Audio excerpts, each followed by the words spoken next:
This is Elliott and Jose coming to you from Dreamland Comics in Schaumburg, Illinois. Thank you for joining us here on CCW TV. I'm just not good at this. I'm going to admit it. I'm not good at this. It's something that as a comic book writer or comic book creator, you learn you've got to do it. But it's called self-promotion.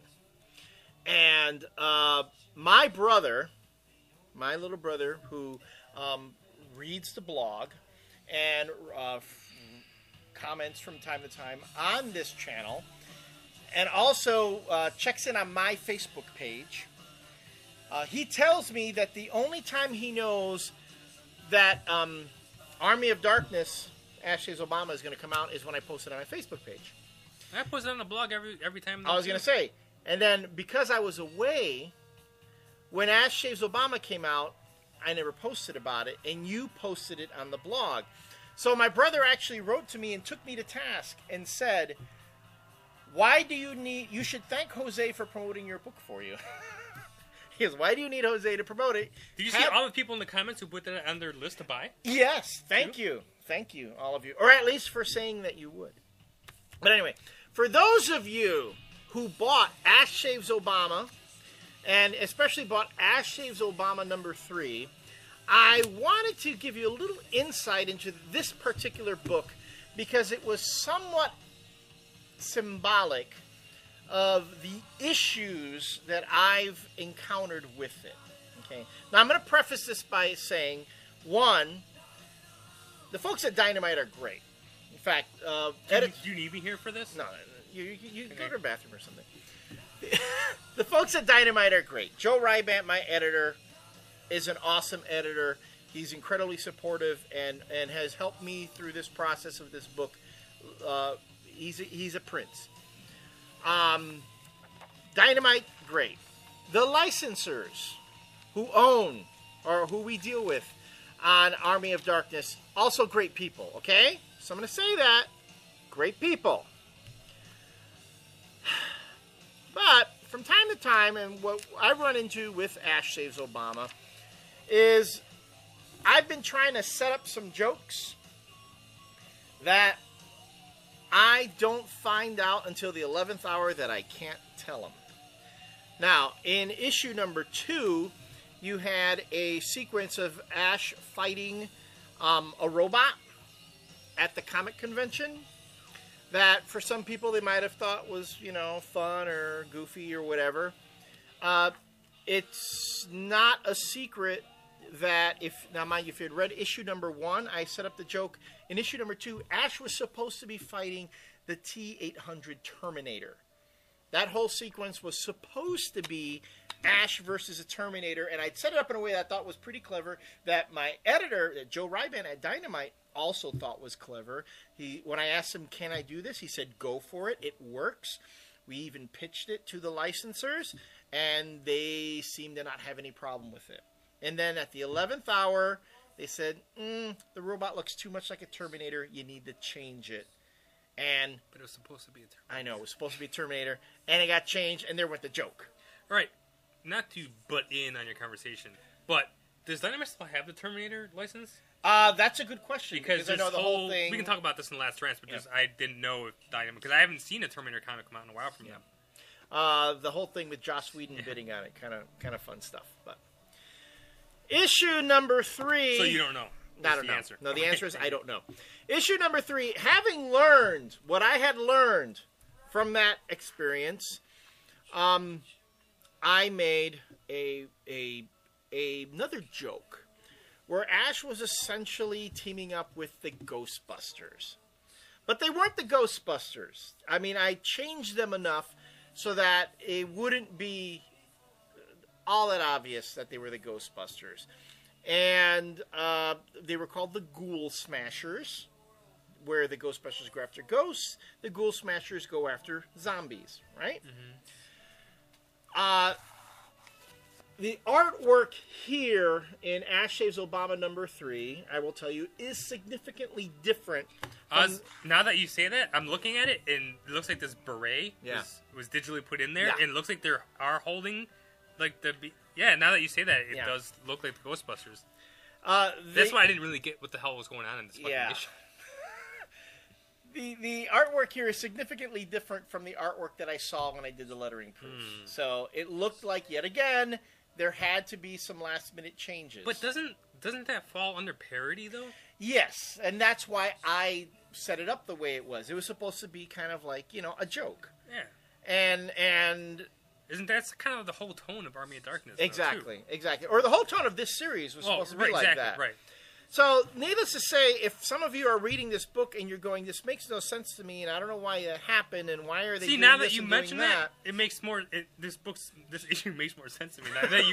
Because you never told me that that's what the deal was.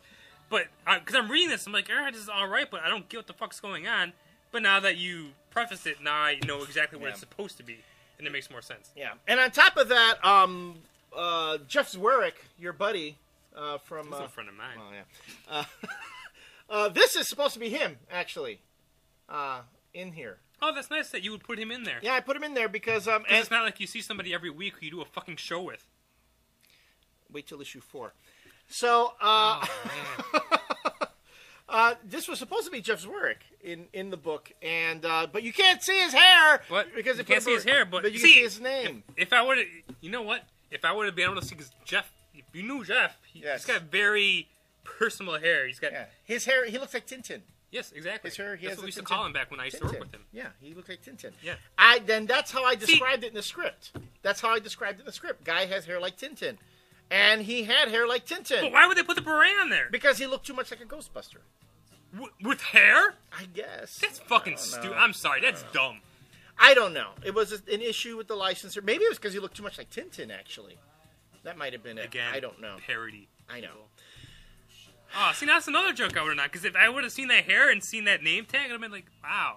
Yeah, there you go. That makes fucking sense. So, not that it would have made sense to anybody else. But it would have made sense to me.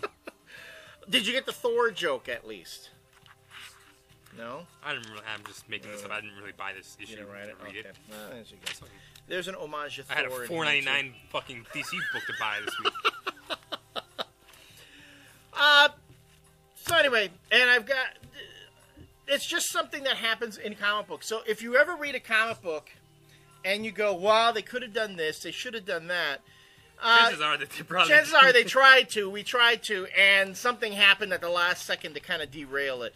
Overall, though, the book, I've been kind of pleased with how the book's been coming out. And Ariel Padilla, has been doing some great work. He's probably one of the better artists working on a story that I've written. Yeah, I like the art in here. The art in here is easily better than anything else that you've done for Dynamite. I think this is the best art that you've had on a book. After I read this issue, though, I did think of something, and I never want to hear you bitch about this ever again. If you ever bitch about Brian Bendis writing a story with people drinking coffee, I'm gonna punch you in the fucking face. Because I'm reading this, and what happens? Ash is sitting having coffee at the end of the book, and I was like, you asshole. That was also... I did that on purpose, dude. I totally did that on purpose. You better have done that on purpose. I That's did exactly that what on purpose. I did that on purpose. Okay, kudos. Because I was writing that saying, you know what? I'm gonna write a Bendis scene. That's what I'm gonna do. I did that on purpose. This book, this issue is the best issue of New Avengers I've ever read. Thank you. You're welcome. I did that totally on purpose. I was thinking... You know what I was thinking of when I wrote this scene? I was thinking of the Avengers eating Chinese food.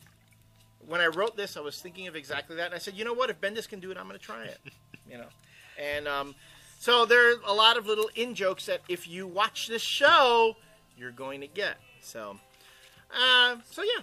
And they've been pretty happy at Dynamite with the series and how it's been coming out. And the sales have been pretty good too. Yeah. For what it is. It sells good here. It sells as well as a regular Army of Darkness title. So as long as my book doesn't, tank less than the regular main series, I'm happy with that. And I also have pitched another Army of Darkness story to Dynamite that I'm still waiting to hear from them. Is this book replacing the Army of Darkness series? No. The other one's still coming out? No, Mike Reicht is doing the main. I had the pleasure of not only of talking to some of the other Army of Darkness creators at the Chicago Con not that long ago, and they were great. They told me that they were reading this and they were really enjoying it.